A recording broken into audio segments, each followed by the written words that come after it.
Amici e amiche, bentornati sul mio canale. Prima di cominciare questo video voglio rubarvi un minuto perché vi voglio ringraziare tutti quanti per il sostegno che mi state dando, per i commenti che avete lasciato, per questa community che stiamo creando assieme, che sta crescendo piano piano. Sono solamente pochi giorni che è nata, mi auguro che cresceremo ancora di più e riusciremo ad arrivare a un numero importante per giocare tutti insieme anche in live, non per forza a Diablo, anche ad altri giochi, perché per come la vedo io l'importante è stare insieme e divertirsi, ma soprattutto sorridere. Quindi ragazzi, grazie di cuore veramente a tutti. Ora che dire, Blizzard, tu con questo druido ci fai ogni volta dannare. Certe volte ti era forte, se ricordate, tipo nella seconda stagione, passavi da fare 3 di danno, poi trovavi la maschera. Mamma mia, quella maschera, se la ricordate, ruggito dalla tempesta, era introvabile. Io la trovai, noi la trovammo con un mio amico, il giorno dopo venne nerfato il druido. Porca miseria.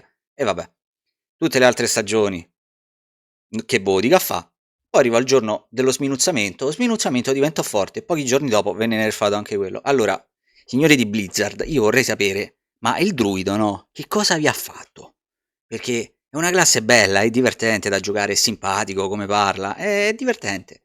Cioè, mi dovete far dannare l'anima a me per fare una build che funzioni anche nella stagione 8, perché per trovare una build che funziona realmente nella stagione 8 di un druido, ce ne vuole. Comunque sia, l'abbiamo trovata, l'ho creata, ora la vedete, quindi signori mettetevi comodi e buona visione, ci vediamo tra poco. Quindi signori, eccoci qui dopo questa non brevissima intro ma spero apprezzata da tutti voi, ci andiamo a vedere il nostro amico druido.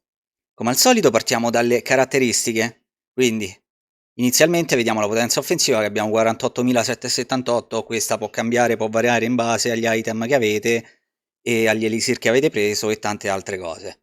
L'armatura 1144, vi ricordo che il cap massimo, quindi cioè il minimo, scusate, che dovete avere è di 1000, sotto i 1000 prendete più danno e rischiate la morte molto più velocemente. E poi abbiamo la vita, 16.099, anche questa, varia in base agli item che avete, ai potenziamenti eccetera che avete messo. Ora andiamo a vedere le caratteristiche, quindi il succo proprio. Livello, come sempre, 60. Forza relativa, ci aumenta la nostra armatura, quindi potete tranquillamente non metterla, anzi dovete non metterla. La cosa importante per noi druidi è la volontà. Più volontà alta avete e più danni farete con le abilità primarie e più danni farete con la sopraffazione. Noi abbiamo 3081, anche questa può aumentare o diminuire in base ai vostri item. Le resistenze le abbiamo tutte cappate, le abbiamo cappate con gli elisir, con gli incensi che abbiamo preso e con Rair, poi tra poco ve lo farò vedere anche lui. Tornando qui, probabilità di colpo critico, noi lavoriamo molto sia sui danni critici che danni da sopraffazione, quindi dovete avere una buona probabilità di colpo critico. Qui siamo al 63,7% che non è nemmeno ottimale, però ci permette di fare, come avete potuto vedere, pit a livello 70 in 1 minuto e mezzo, tutti i boss, eccetera, quindi andate tranquilli, nel momento in cui avete 60-70% è ok. Danni critici abbiamo 8,86, questi sono un po' bassini, li possiamo aumentare anche perché vedete non abbiamo tutto maxato al tier 3, qui qualcosina non l'abbiamo maxata ancora. Probabilità di sopraffazione, vabbè, questo è sempre il 3%, ma ci saranno delle cose che poi vi farò vedere che ce la faranno attivare spesso e volentieri. Danni alla sopraffazione, questa è molto importante, 4.047%, 4.000%, quindi questo è il minimo sindacabile che dovete avere sul druido per fare i danni alla sopraffazione. Tutti i danni 1286,4. Poi vabbè, arrivano tutti gli altri danni che poco ci interessano, fuoco, freddo, veleno, ombra e tutti quanti. Danni con l'abilità primaria 137%. Danni con terra, questi ci interessano. Danni contro elite, anche questi ci devono interessare, quindi tenete sempre d'occhio queste statistiche qui. Ora andiamo a vederci gli item, andiamo a spulciare un po' gli item. Vi farò vedere questi che io ho posizionato in questo momento e vi dirò anche qual è la cosa migliore da mettere, perché tutti questi item che ho sono giusti, ma i potenziamenti o le stelle, ossia chiamate anche nel gergo Great Affix, non sono precisamente messe giuste. Non è stato un druido fortunato, infatti lui si chiama Non ho voglia. Partiamo subito dalla testa, quindi l'elmo Abbiamo preghiera di Vasili. Preghiera di Vasili, volontà, vita massima, armatura e postura difensiva. Lui ha deciso che mi doveva dare 2 potenziamenti su postura difensiva e me l'ha dati ripetute, ci ho speso 90 milioni circa per fargli sempre il roll. Alla fine ho detto, senti, sai che c'è? Te lascio così. Voi dovete mettere volontà, quindi deve essere stellata volontà e soprattutto i potenziamenti devono essere messi su volontà. Quindi le tempre che andrete a fare vi deve diventare volontà. Meglio ancora se vi diventa giallo, o top sarebbe che vi diventi arancione, quindi dopo i 3 potenziamenti vi diventa arancione, sullo stesso punto volontà mettete, mi raccomando. Le altre stelle sono anche abbastanza importanti, una Vasili top sarebbe volontà, vita massima e armatura, così almeno vi levate tutti i problemi anche dell'armatura. Secondo pezzo, questo molto importante, sudario della falsa morte. Attenzione! Se non avete l'Uber e quindi non avete sudario della falsa morte, questo qua mitico unico, potete mettere il torace Furia Insaziabile, che è il torace che vi fa diventare orsi perennemente. E mi raccomando, il potenziamento deve essere su danni da sopraffazione in forma di orso mannaro, se utilizzate il torace che vi ho detto. Ora però guardiamo questa, perché questa è la versione mitica. La versione mitica utilizziamo il sudario della falsa morte. Qui non ci sono dubbi, dovete mettere triplo potenziamento sulla vita massima. E lì non ci schiodiamo. Quindi se non vi esce continuate a rerollarlo. Meglio ancora se la stella, quindi il Great Affix, vi venga posizionato direttamente su vita massima. Quello sarebbe il top. Vita massima, Great Affix più triplo potenziamento. Viene utilizzato il sudario della falsa morte perché, come potete vedere, abbiamo tutte le passive incrementate di +1. Quello è importantissimo. Cioè, questa è la cosa proprio che rende top questa build. Quindi, tutte le passive +1. L'importante, il sudario della falsa morte, è questo. Andiamo poi sui guanti. I guanti, questi qua mi sono usciti però ho trovato, farmando un pochino, questi guanti qui, velocità d'attacco, resistenza all'ombra che verrà cambiata e abilità primaria. I guanti che io ho adesso e che dovrete avere anche voi, che sono i più semplici da trovare, volontà, vita massima e abilità primaria. Meglio ancora se il Great Affix lo posizionate su abilità primaria e volontà. A me è uscito ovviamente, dei 3 più importanti, mi è uscito su quello un po' meno importante, però va bene. Se non volete fare questo e trovate un guanto tipo questo qui che vi ho detto, quindi velocità d'attacco e abilità primaria stellati, tenetelo perché è top, tanta roba. Andate a togliere resistenza ombra o quello che avete e gli mettete volontà. Avrete un po' meno di vita, ma sarete molto più rapidi con gli attacchi e farete molti più danni perché avete abilità primaria stellata. L'abilità primaria, che poi andremo a vedere, noi utilizzeremo macigno. Per quanto riguarda invece le tempre, qui ci andiamo a posizionare durata uragano, che è importantissima, è vitale, perché nel momento in cui noi andremo ad attivare l'ultra insieme ad uragano e andremo a lanciare i macigni invece di andare in avanti ci gireranno tutti intorno. Quindi, importantissimo, vi deve uscire durata uragano nella tempra. E poi danni da dardo fulminante. Danni da dardo fulminante vi farò vedere tra poco il motivo perché andrà inserito. I pantaloni.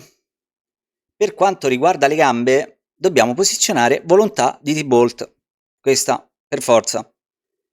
Volontà di T-Bolt, anche qui io vi consiglio di mettere o tutte le caratteristiche, stellato, Great Affix, e quindi poi andare a mettere i potenziamenti su tutte le caratteristiche, ma meglio ancora, per me anche, ma anche per molte altre persone, è meglio che trovate il Great Affix su vita massima e gli mettete il triplo potenziamento sempre su vita massima. Ovviamente se vi esce riduzione danni mentre sei inarrestabile stellato, quindi Great Affix, lo tenete perché anche quello è tanta roba. L'importante è che non ve lo dà su risorse massime, perché le risorse massime, vi farò vedere tra poco, noi le abbiamo totalmente infinite con l'ultra che potremo tenere sempre attiva. La nostra ultra ci darà risorse infinite, quindi risorse massime per noi, per questa build qui, è inutile.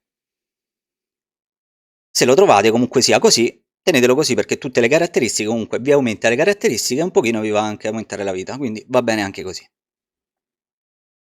Per gli stivaletti, quindi per gli stivali ancestrali, qui dobbiamo mettere volontà, velocità di movimento se volete, la velocità di movimento, o mettete vita. Per il terzo affix, come vedete, io ho trovato abilità collera. Sarebbe meglio se trovate gradi a macigno, perché gradi a macigno è più alta dell'abilità collera. Io non sono riuscito a trovarli. Mentre voi, se giocate il druido, quindi è l'unica vostra classe, perché come ben sapete io gioco più classi, devo portare più classi, quindi non posso stare 100 ore a farmare un unico personaggio, trovate le scarpe, gli stivaletti con gradi a macigno, meglio ancora stellato. Se non lo trovate, va bene anche abilità collera, avrete un grado in meno con collera, perché collera comunque sia il nostro macigno, oltre che essere macigno e primaria, è anche un'abilità collera come potete leggere. Quindi poco male, va bene lo stesso. Anche qui, per le tempre, vi abbiamo messo una velocità di movimento che si andrà a moltiplicare, poi ve lo farò vedere tra poco, con la velocità di movimento durante cataclisma dell'anello, ma questo ci arriveremo dopo. Quindi andiamo a mettere velocità di movimento e un'altra durata uragano. Se potete, anche qui, se non vi esce boulder, quindi macigno, andate a mettervi un potenziamento su durata uragano e il resto tutto su abilità collera. Se siete stati fortunati invece andate a mettere tutti i potenziamenti, quindi triplo potenziamento sull'abilità macigno. Per l'amuleto invece, l'amuleto deve essere così. Mi raccomando, non ci sono dubbi. Con più stelle, con più Great Affix ovviamente è migliore, ma dovete puntare il Great Affix, lo dovete avere su riduzione tempo di recupero magia naturale e il triplo potenziamento deve essere messo sempre su riduzione tempo di recupero magia naturale. Quindi Great Affix lì e triplo potenziamento sempre lì, come vedete qui.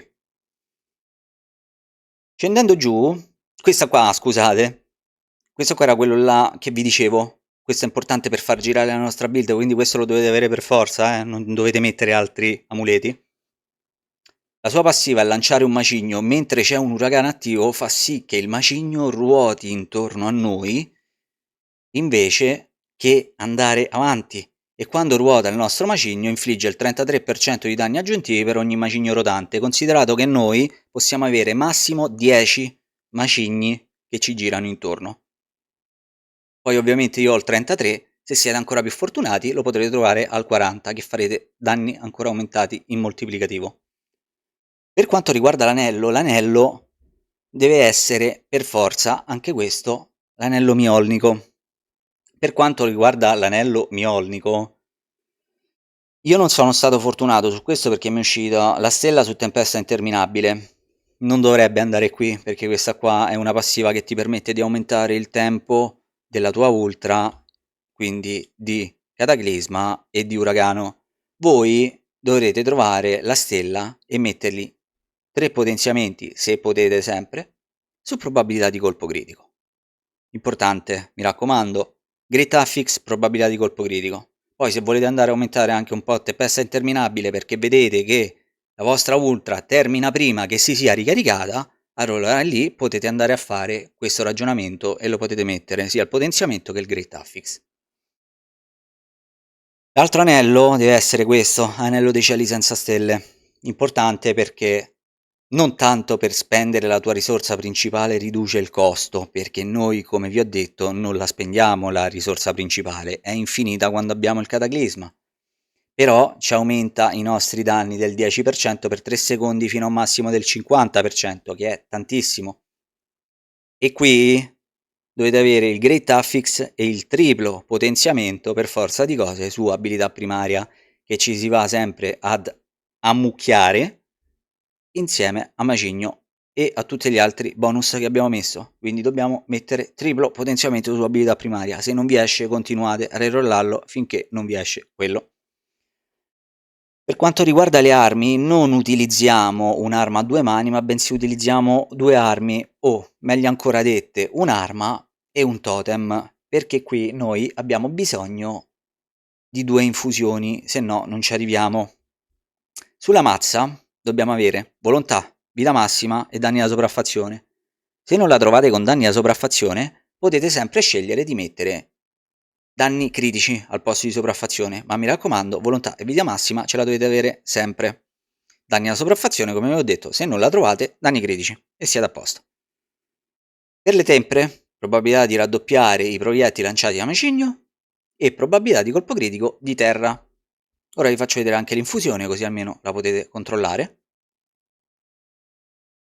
Poi, per quanto riguarda invece il totem abbiamo pochissime scelte in realtà, non è che abbiamo aumento danni e altro. I totem questi sono e questi ci teniamo.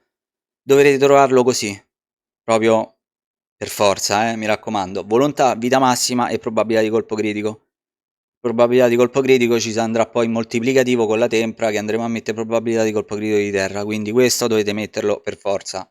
La tempra, come vi ho detto, probabilità di raddoppiare i proiettili lanciati da macigno, che va in moltiplicativo insieme alla nostra mazza, e uguale probabilità di colpo critico di terra andrà in moltiplicativo insieme sempre alla nostra mazza, quindi le due tempre devono essere uguali, sia per il totem sia per la mazza. Anche qui vi faccio vedere un momento l'infusione, eccola qui. Ora andiamo a vedere i favori spiritici. Il primo favore è il cervo, che andiamo a controllare e andiamo a posizionare cautela. Subisci il 15% di danni in meno dai nemici elite. Mi raccomando, questo. Per il secondo favore gli andiamo a mettere due favori, quindi come favore principale e secondario andiamo a scegliere l'aquila. L'aquila andremo a mettere piuma di ferro, che prenderemo il 30% di vita massima, e andremo a mettere collera volatile. Ottieni il 40% aggiuntivo di danni critici. Per quanto riguarda il terzo favore, andiamo a mettere lupo. Il lupo sull'ultimo calamità. Aumenta la durata delle tue abilità ultra del 35%. Ultimo favore, serpe o per i più serpente, andiamo a mettere schianto di ossidiana. Ogni sesto attacco lanciato alla tua abilità di terra, la successiva farà sempre sopraffazione, perché noi andiamo a fare una build di terra, non è la tipica build del lupo, cataclisma, eccetera, che quella ormai è passata e ripassata. Ora andiamo a vedere le abilità, quindi qui fate attenzione, vi rallento un po' il tutto così almeno potete vedere. Il primo potete scegliere quello che volete, ma io vi consiglio di mettere artigliata. Artigliata e poi un potenziamento su artigliata rinforzata, lo dovete mettere per forza i 2 punti per poi andare a sbloccare le abilità primarie. Spostandoci sulle abilità primarie andiamo a posizionare delle passive. Cuore selvaggio, questo ne andiamo a mettere un punto solamente, mi raccomando, perché dobbiamo sbloccare il prossimo, quindi questo ci serve solamente di passaggio verso impulsi selvaggi. Impulsi selvaggi deve essere messo 3 su 3, quindi al massimo.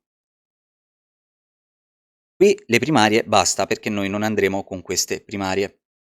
Scendendo giù, quindi andando alle abilità di difesa, andiamo a posizionare un punto su baluardo di terra molto importante perché ci darà difesa, invulnerabilità, inarrestabilità, eccetera, e un punto su baluardo di terra rinforzato. Poi stop, non andate a mettere né innato e nemmeno tutelato, quindi 1 e 1, 2.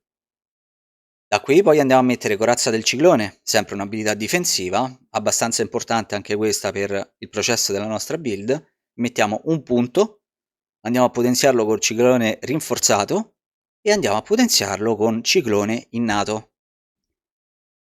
Da qui rimaniamo sempre nelle abilità difensive e andiamo a controllare le passive. Partendo da destra andiamo a mettere ripercussione. Ripercussione deve essere posizionata al massimo, quindi 3 su 3. Tutto il grado più 1 che vedete è dovuto al fatto che noi abbiamo il torace mitico, come vi dicevo prima, che ci aumenta tutte le passive. Sudario della falsa morte. Di qua, fermezza ancestrale, stessa storia. Mi hanno disconnesso. Un momento. Eccoci qui, scusate l'interruzione, ma ve l'avevo detto.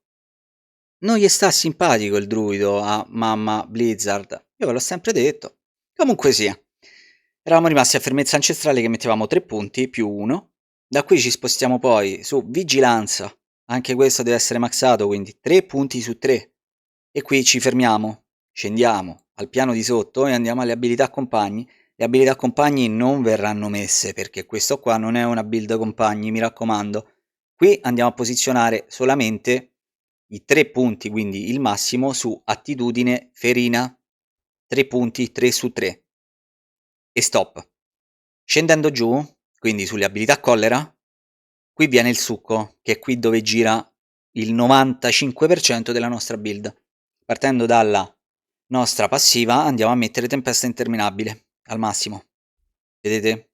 Contributo oggetto, no scusate, ho sbagliato, questo tempesta interminabile deve essere messo ad 1, perché tutto il resto lo prendiamo dal contributo oggetto. Questo è quello che ci permetterà di aumentare la durata di uragano e cataclisma del 40%. Quindi mi raccomando, scusate ancora l'errore, dovete mettere un punto su tempesta interminabile.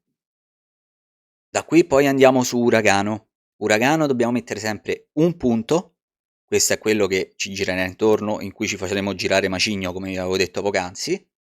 Andremo a mettere uragano rinforzato e poi andremo a mettere uragano selvaggio. Scendendo giù, eccola qui, macigno. Macigno ora per noi, con questa build che abbiamo fatto, è diventata un'abilità primaria. Per il gioco attualmente non è un'abilità primaria, ma un'abilità collera a pagamento. Ma è diventata a tutti gli effetti un'abilità primaria, quindi andiamo a mettere i punti massimi su macigno, quindi 5, e tutto il resto, come vedete siamo a 24 di 5, non possiamo ancora aumentarlo, lo andiamo a prendere dagli item che vi ho fatto vedere poco fa. Da qui poi andiamo a mettere macigno rinforzato, e da macigno rinforzato ci spostiamo a macigno selvaggio. Mi raccomando, non mettete naturale, ma bensì selvaggio. Spostandoci poi, sempre in questo livello, andiamo a vedere tutte le passive. Per le passive andiamo a mettere risanamento, risanamento lo mettiamo al massimo, 3 su 3. Provocazione, provocazione andiamo a mettere 2 gradi su 3, quindi non è 3 su 3 ma 2 su 3. Poi a destra abbiamo terra devastante va messa al massimo, 3 su 3, e in più con tutti i contributi oggetti che gli daremo. Stessa storia per guardia di pietra sempre 3 su 3, mi raccomando. Da qui scendiamo giù e andiamo a mettere neurotossina, neurotossina un punto solamente, che ci permette di andare a sbloccare intossicazione. Intossicazione andiamo a mettere 2 gradi su 3 e arriveremo col contributo al massimo 3 su 3. Scendendo andiamo a mettere le abilità ultra. L'abilità ultra, come vi ho detto prima, andremo a mettere cataclisma, questo 1 di 5. Andremo a potenziarlo con pregiato e da qui andremo a fare il cataclisma supremo. Per quanto riguarda le passive, andiamo a mettere ribellione al massimo, quindi 3 su 3. Andiamo a mettere disastro naturale 3 su 3. E poi andiamo su risonanza, risonanza sempre 3 su 3. Altre passive, andiamo a mettere postura difensiva 1, un punto solamente. Tutto il resto lo prenderemo dagli item che abbiamo addosso. Andando verso sinistra sempre per le passive andiamo a mettere catastrofe, questa maxata 3 su 3, infliggi il 20% di danni aggiuntivi per 8 secondi dopo aver utilizzato un'abilità ultra. Scendendo giù andiamo a mettere cambio rapido lo mettiamo al massimo, 3 su 3. Scendendo andiamo a mettere sensi amplificati sempre gradi 3 su 3. E ultimo la passiva chiave. La passiva chiave andiamo a mettere forza ursina. La tua vita massima aumenta del 30% quando sei in forma di orso mannaro e per 3 secondi dopo che la tua forma di orso mannaro è terminata. Quando sei in salute infliggi il 15% di danni aggiuntivi e il 70% di danni alla sopraffazione aumentati. Tanta roba. Quindi, se avete perso qualcosa o dovete riprendere bene questa build, vi consiglio di tornare indietro, abbassare la velocità del video magari a una velocità di 0,5, così almeno potete vedere tutto quanto perfettamente. Per qualsiasi dubbio o domande, comunque sia, scrivetelo nei commenti e io al più presto vi rispondo, come sempre. Ora ci spostiamo nell'eccellenza. Quindi, eccellenza, scusate, partiamo dall'inizio, eccoci qua. Punti eccellenza, quindi, apriamo il nostro primo paragon, questa è la prima pagina. Nel primo paragon andiamo a mettere cacciatore di teste. Mi raccomando, cacciatore di teste. Fornisce un bonus del 61% a tutti i nodi magici a portata, questo è dipeso dal vostro livello del glifo. E poi il bonus aggiuntivo infligge il 10% di danni aggiuntivi agli elite. Ora ve lo tengo un momento così almeno potete vederlo. Ok, ci spostiamo all'apertura del primo effettivo glifo, ma è il secondo glifo per Blizzard. E qui andiamo a mettere, per aprirlo, andiamo ad aprire con guida ancestrale. E il castone del glifo, quindi il glifo, andremo a mettere dominazione. Mi raccomando, dominazione. Ogni 5 punti di intelligenza acquistati a portata infliggiamo il 37% di danni a sopraffazione. Questo dipende sempre, come vi ho sempre detto, dal livello del vostro glifo. Comunque, dominazione. Da qui potete spostarvi a destra o a sinistra. Ci spostiamo però prima a sinistra, perché così poi andremo a aprire quest'altro Paragon. Quindi noi andiamo verso sinistra ora. Verso sinistra troviamo Malizia Amplificata. Da Malizia Amplificata dovremo mettere il glifo Spirito. Per ogni 5 punti destrezza acquistati a portata infliggi il 19,1% di danni critici aggiuntivi. Rimango un momento qua, così almeno potete copiare anche questa. Perfetto, dopo aver finito questo Paragon, scusate, ci spostiamo al piano di sopra. E qui andiamo a sbloccare Devastazione Terrena. Il glifo che dovremo andare a mettere è Terra e Cielo. Fornisce un bonus del 8% in base al vostro livello a tutti i nodi magici a portata. Infatti, come vedete, danni a terra aumentati, danni ai nemici sotto effetti abilitanti aumentati, danni a magia naturale aumentati. Me lo lascio un momento così. L'ultimo glifo che andiamo ad aprire da quest'altro lato che abbiamo saltato in precedenza, il glifo si chiama Istinti di sopravvivenza e andremo a mettere Custodia. Fornisce un bonus del 8% a tutti i nodi rari a portata. Tu e i tuoi compagni infliggete il 15% di danni non fisici aggiuntivi, eccetera, eccetera, eccetera. Lo lascio così anche questo. Considerate che questo Paragon è un Paragon di un personaggio livello 250, attualmente quasi 251, quindi dovete avere minimo 250 più tutti i punti che avete preso con la storia, DLC, eccetera, Altari Lilith e quant'altro sbloccati. Ultimo punto, i mercenari. Qui potete avere due scelte.